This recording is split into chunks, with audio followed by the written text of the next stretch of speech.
সুপ্রভাত বন্ধুরা, কেমন আছো তোমরা সবাই? আমরা তো বেশ ভালোই আছি আর আশা করছি তোমরাও খুব ভালোই আছো।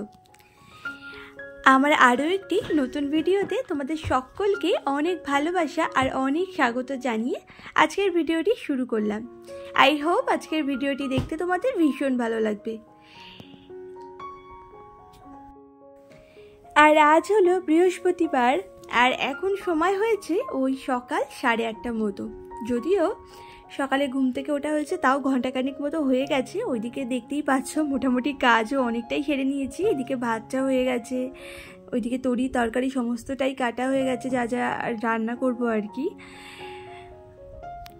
আর সকালে চাটা তো অনেক আগেই খাওয়া হয়েছিল। ওইদিকে গাছে জলও দিয়ে নিয়েছি।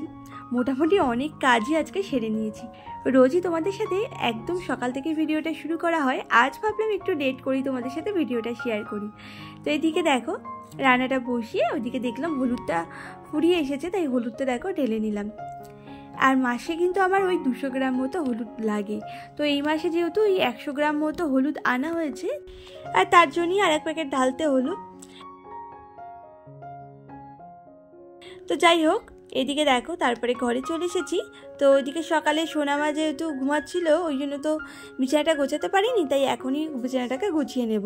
তো এদিকে দেখতেই পাচ্ছ আমার সাথে সাথে ও কিন্তু অনেকটা কাজ আমার করে দিচ্ছে, বালিশ টালিশ সরিয়ে দিচ্ছিল।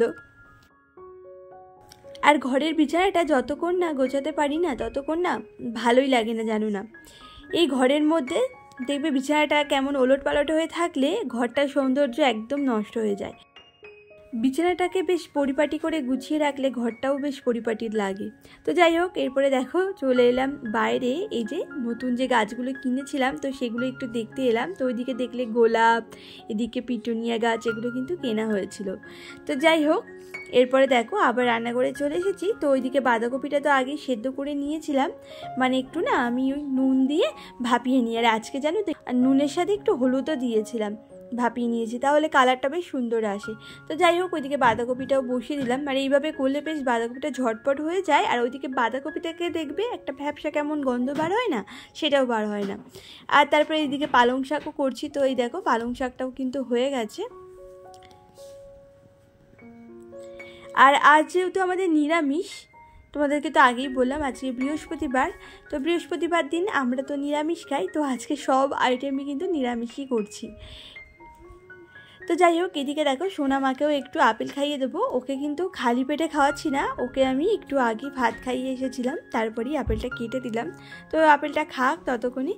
তো এদিকে দেখো রান্নাবান্না তো মোটামুটি কমপ্লিট হয়ে গেছে। তো বাসনপত্রগুলো এখন এক এক করে মেজে নেব।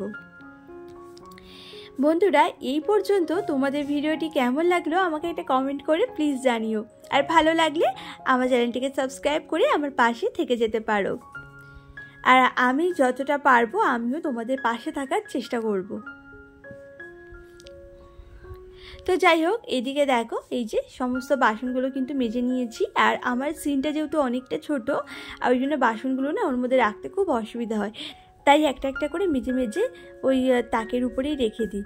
তো যাই হোক, এরপরে দেখো বাসনগুলো এক এক করে ধুয়ে এই গামলাটার মধ্যে রাখছি, তাহলে জলটা সহজেই ঝরে এই গামলার মধ্যেই পড়বে, পরে ফেলে দেবো, মিটে যাবে।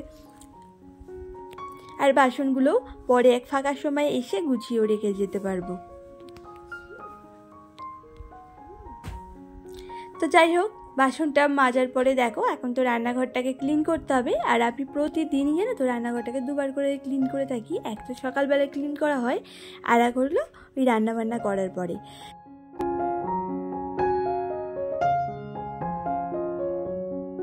তো এইদিকে গ্যাস ওভেনটাকে কিন্তু আমি ওই স্কচ ব্রাইট দিয়ে খুব ভালো করে না একটু মেজে নিলাম। তারপরেই দেখো এই যে এই টাওয়েলটা দিয়ে কিন্তু ভালো করে মুছেও নিচ্ছি, তাহলে গ্যাস ওভেনটা দেখবে বেশ চকচক করে আর সুন্দরও লাগে দেখতে। তো যাই হোক, এদিকে দেখো সমস্ত জিনিস কিন্তু সরিয়ে সরিয়ে এখন মুছে নেব। এই ওভেনটার তলাও একটু মুছে নিলাম। রান্নাবান্না করার সময় দেখবে অনেক সময় গ্যাস ওভেনের নিচেও না এটা সেটা পড়ে, বিশেষ করে ওই ফ্যান ট্যান যখন উতাল আসে তখন। তো ওই জন্যই ওই জায়গাটাও কিন্তু ভালো করে মুছে নিই। আর গ্যাস ওভেনের নিচটায় যদি না মোছা হয় না, আর তাহলে আরশোলার উপদ্রব হতে পারে। তো যাই হোক, এদিকে দেখো সমস্ত জিনিস সরিয়ে সরিয়ে কিন্তু খুব ভালো করে রান্নাঘরটাকে মুছে নিচ্ছি। আর এদিকে সোনামাকে এখন স্নানও করিয়ে দেবো, তাই একটু গরম জলও বসিয়ে দিলাম। এখন আবার অনেকটাই বেলা হয়ে গেছে, ওকে আবার স্নানটা করিয়ে দিই, আর বেশি বেলায় স্নান করলে আবার ঠান্ডা লাগতে পারে। তো যাই হোক, এদিকে দেখো আবার সোনামাকে স্নানও করিয়ে দিয়েছি। তো এই যে ঘরে এনে মাথাটা এখন ভালো করে আঁচড়ে দিচ্ছি। আর এই যে ম্যাডাম, এনাকে কি আর বলি, একদম চুল আঁচড়াতে দেয় না, জানো না। চুল আঁচড়ালে যে ওর কী প্রবলেম হয় ওই জানি। আমি কিন্তু খুব আস্তে আস্তেই আঁচড়াই, তাও ওর নাকি লাগে। দেখো মুখটা কেমন করছিল, তাই ওকে একটু আদর করে দিচ্ছিলাম। খুব দুষ্টু জানো না। এইদিকে চুল রাখার খুব শখ, চুল কাটতে চায় না, ওইদিকে আবার চুল আঁচড়াতে দেবে না। তো ওর সাথে দেখো একটু ইয়ার্কি মারলাম, তারপরে আবার নিজের কাজে লেগে পড়লাম। তো ওর জন্যও তো একটু সময় দিতে হয়। আসলে সবসময় একা একা থাকে তো ওর ভালো লাগে না। আর এতদিন তো দিদির সাথে তাও একটু খেলা করতো, মানে আমার ভাসুরের মেয়ের সাথে। এখন আবার ও একটু বড় হয়েছে, তো ওর আবার পড়াশোনার চাপটা বেশি। তো এখন আবার দু জায়গায় যেহেতু পড়তে টড়তে যায়, তাই এখন ও সেরকম একটা সময় পায় না খেলার। তাই আমার মেয়ের আবার এখন একা একা থাকতে একদমই ভালো লাগে না। তো ওই জন্য ওর সাথে একটু সময় দেওয়ার চেষ্টা করি, ওই মাঝে মাঝে ওর সাথে একটু খেলাও করি, ওর মনটা যাতে ভালো লাগে। তো যাই হোক, ওইদিকে মোটামুটি ঘরটর কিন্তু মুছে নিয়েছি, তারপরে আবার ছাদে চলে এসেছি। এখন আবার ওই যে জামা কাপড়গুলো কাচতে হবে। তো এইদিকে দেখো আমাদের ছাদে যে নতুন গাছগুলো লাগানো হয়েছে, তো কত সুন্দর সুন্দর ফুল ফুটেছে, দেখতে কিন্তু দারুণ লাগে। আমার এত ভালো লাগে না যে কি বলবো। আর এই ছাদ বাগানটা কিন্তু আমাদের না, আমার ভাসুরটা করেছে এখানে। তো আমাদের যে নতুন ঘর হয়েছে ও পাশে, তো ওই ছাদের উপরেও আমাদের ইচ্ছা আছে খুব সুন্দর একটা ছোট্ট করে ছাদ বাগান করার, অনেক অনেক ফুল গাছ লাগানোর, অনেক অনেক গাছ, সবজি গাছ, আরও অনেক গাছ। তো তোমাদের সাথে অবশ্যই শেয়ার করব। আসলে এখন তো একদমই করা যাবে না, কারণ ওই দিকে ঘর তো হয়েছে, কিন্তু ওই ঘরে ওটা সিঁড়ি নেই, সিঁড়ি করা হয়নি। আসলে সিঁড়িটা পরে করা হবে। আর ওই ঘর কবে কমপ্লিট হবে তাও জানি না। ওই ছাদ ঢালাই দেওয়া হয়েছে, 2টো রুম করা হয়েছে। তো এই মুহূর্তে এখন টাকা পয়সা সেরকম হাতে নেই, তো আবার টাকা পয়সা হবে, তারপরে ওই ঘর 2টো কমপ্লিট করবে, তারপরে সিঁড়িঘর করবে। তো ওই যবে সিঁড়িঘর হবে তারপরে তোমাদের সাথে অবশ্যই শেয়ার করব। অনেক ছোট ছোট স্বপ্ন আছে ওই পাশের ঘরটা নিয়ে, তোমাদের সাথে সবটাই শেয়ার করব। তোমরা যদি আমার পাশে থাকো তাহলে সবটাই তোমরা দেখতে পাবে। তো তার জন্য তো তোমাদেরকে চ্যানেলটিকে সাবস্ক্রাইব করে নিতে হবে। তো যাই হোক, তো চলো বন্ধুরা, আজকের ভিডিওটা এই পর্যন্ত। সবাই ভালো থেকো।